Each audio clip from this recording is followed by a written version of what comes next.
Bismillahirrahmanirrahim. Assalamualaikum warahmatullahi wabarakatuh. Alhamdulillahirrabbilalamin. Pada hari ini kita bisa berjumpa kembali dalam perkuliahan sejarah pendidikan Islam di Indonesia dengan saya Ahmad Rijalul Umami. Pada kesempatan hari ini kita akan membahas materi terkait sejarah pendidikan Islam di Indonesia pada masa reformasi yang dimulai tahun 1998 Masehi sampai sekarang. Terlihat di gambar ada foto-foto dari presiden-presiden dari tahun 98 sampai sekarang, dimulai dari Bapak B.J. Habibie, Bapak Abdurrahman Wahid, Ibu Megawati Soekarno Putri, Bapak Susilo Bambang Yudhoyono, dan yang terakhir adalah Bapak Joko Widodo. Sebelum ke materi, saya akan menyampaikan tujuan perkuliahan pada hari ini. Yang pertama, diharapkan mahasiswa pada pertemuan ini mampu memahami yang namanya pengertian era reformasi. Yang kedua, memahami kebijakan politik di era reformasi. Dan yang ketiga, keadaan pendidikan Islam era reformasi. Langsung saja ke pembahasan yang pertama. Pengertian era reformasi. Era itu disebut dengan masa atau zaman, sedangkan reformasi adalah membentuk atau menata kembali.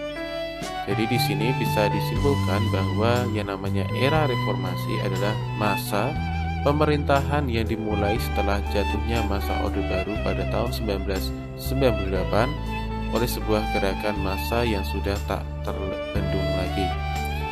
Di sini kalau dari bahasa reformasi ini adalah membentuk atau menata kembali.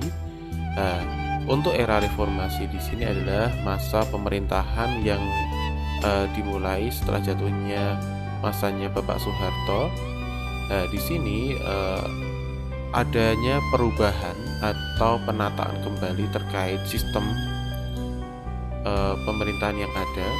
Karena apa? Pada masanya Bapak Soeharto terkenal dengan sistem yang otoriter atau terpusat pada pemimpinnya.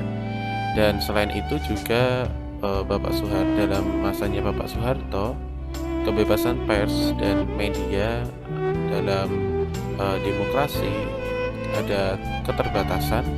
Maka dari dalam era reformasi ini ditata kembali dan diharapkan sistemnya lebih baik dibandingkan pada masa Orde Baru. Langsung saja ke pembahasan kita selanjutnya, yaitu kebijakan politik era reformasi. Kebijakan yang pertama di sini karena tadi reformasi adalah penataan kembali, sehingga sistem yang ada yang sudah diterapkan di masa Orde Baru yang tidak baik maka diperbaiki di masa ini, termasuk dalam hal demokrasi politik, ekonomi, pendidikan, dan hukum. Pada masa ini adanya demokrasi. Yang kedua, adanya otonomi daerah. Di sini dalam daerah mempunyai kebebasan dalam menentukan suatu kebijakan, dalam menata daerahnya sesuai dengan kemampuan masing-masing daerah. Yang ketiga, mengembalikan peran ABRI sebagai alat negara. ABRI ini adalah Angkatan Bersenjata Republik Indonesia, yang mana di sini ABRI ini dikembalikan untuk alat negara, bukan untuk politik atau untuk melanggengkan kekuasaan presiden. Yang keempat, menghilangkan korupsi dengan membentuk KPK dan pengadilan tipikor. Ya, karena pada masa Orde Baru itu sangat miris sekali. Yang namanya korupsi itu hampir tidak terlihat. Pada masa reformasi ada penataan kembali yaitu dengan adanya Komisi Pemberantasan Korupsi atau KPK untuk memberantas korupsi. Yang kelima, membebaskan pegawai negeri sipil dari politik. Di sini karena pada masanya Bapak Soeharto atau Orde Baru terkenal dengan politik yang mana PNS itu harus mengarah ke satu partai politik. Kalau pada masa Bapak Soeharto itu PNS diarahkan untuk memilih golongan karya, dan sedangkan untuk yang dari Kementerian Agama nanti diarahkan untuk memilih P3. Jadi seperti itu dulu. Selanjutnya yang ke nomor 6, menciptakan suasana aman, tertib, adil dan sejahtera. Di sini karena demokrasi ini dijunjung tinggi, diharapkan dapat menciptakan suasana aman, tertib, adil dan sejahtera. Kita lanjutkan ke pembahasan yang selanjutnya, yaitu keadaan pendidikan Islam era reformasi. Yang pertama, lembaga pendidikan Islam non-formal masuk ke dalam sistem pendidikan nasional. Lembaga non-formal itu apa saja? Yaitu seperti madrasah diniyah, taman pendidikan Al-Quran. Ini sudah masuk ke dalam sistem pendidikan nasional. Sehingga apa? Kalau sudah masuk ke dalam sistem pendidikan nasional ini, lembaga pendidikan Islam bisa lebih mudah berkembang dan dari segi penerapannya bisa lebih terarah. Yang kedua, peningkatan anggaran pendidikan Islam.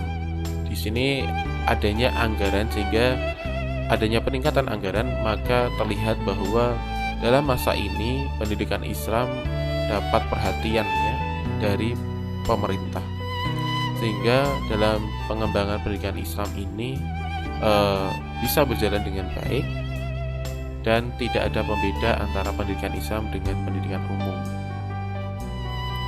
Yang ketiga, wajib belajar 9 tahun.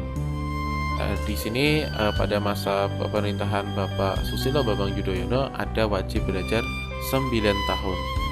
Jadi di sini rakyat Indonesia mempunyai kewajiban belajar, sehingga sangat berpengaruh terhadap perkembangan pendidikan Islam. Yang keempat, terdapat standarisasi pendidikan Islam. Dengan adanya standarisasi pendidikan Islam, penerapan pendidikan Islam di berbagai daerah yang ada di Indonesia itu semua sama dan mempunyai arah dan tujuan yang sama, sehingga apa? Dalam penerapannya tidak bertentangan dengan norma-norma yang ada. Yang kelima, sertifikasi guru dan dosen. Di sini tujuannya yaitu untuk mengembangkan sumber daya manusia teruntuk untuk guru dan dosen. Dengan adanya sertifikasi ini diharapkan adanya peningkatan mutu pendidikan melalui keprofesionalitas dari guru atau dosen. Yang keenam, metode pembelajaran mengedepankan PAIKEM. PAIKEM itu adalah apa? Pendidikan pembelajaran aktif, inovatif, kreatif, efektif, dan menyenangkan. Jadi diharapkan dalam pembelajaran ini siswa atau peserta didik bisa mengikuti pembelajaran dengan aktif, inovatif, kreatif, efektif, dan menyenangkan. Jadi dalam pembelajaran ini sudah tidak lagi menggunakan model pembelajaran klasik yang mana hanya ceramah saja, tetapi di situ sudah ada cooperative learning, ada collaborative learning, ada active learning, ada contextual teaching learning. Dari itu semua tujuannya apa? Untuk memudahkan peserta didik dalam mencerna informasi. Yang ketujuh, penerapan total quality management. Dalam pendidikan Islam di era reformasi ini, dari segi manajemen pendidikannya itu sudah tertata, sudah ada total quality managementnya, yang mana segala aspek dari pendidikan Islam itu sudah ada manajemennya, sudah ada aturannya, sehingga apa dari manajemen yang ada itu akan menghasilkan suatu pendidikan yang bermutu. Yang kedelapan, ijazah dari sekolah Islam setara dengan sekolah umum. Nah, di sini maksudnya apa? Ijazah yang dari madrasah ibtidaiyah dan sekolah dasar itu sudah setara. Jadi ketika dari MI menuju ke SMP itu tidak ada pembeda. Dan sebaliknya dari SD menuju ke MTS itu juga tidak ada pembeda, sehingga bisa melanjutkan dari negeri ke sekolahan yang Islam, dari sekolahan Islam ke negeri. Tidak ada permasalahan pada masa era reformasi ini.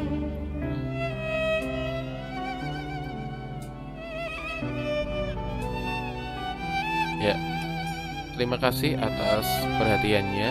Cukup sekian pertemuan hari ini. Semoga bermanfaat. Minta maaf jika ada hal-hal yang kurang berkenan atau hal-hal yang salah. Saya akhiri, billahi taufiq wal hidayah. Wassalamualaikum warahmatullahi wabarakatuh.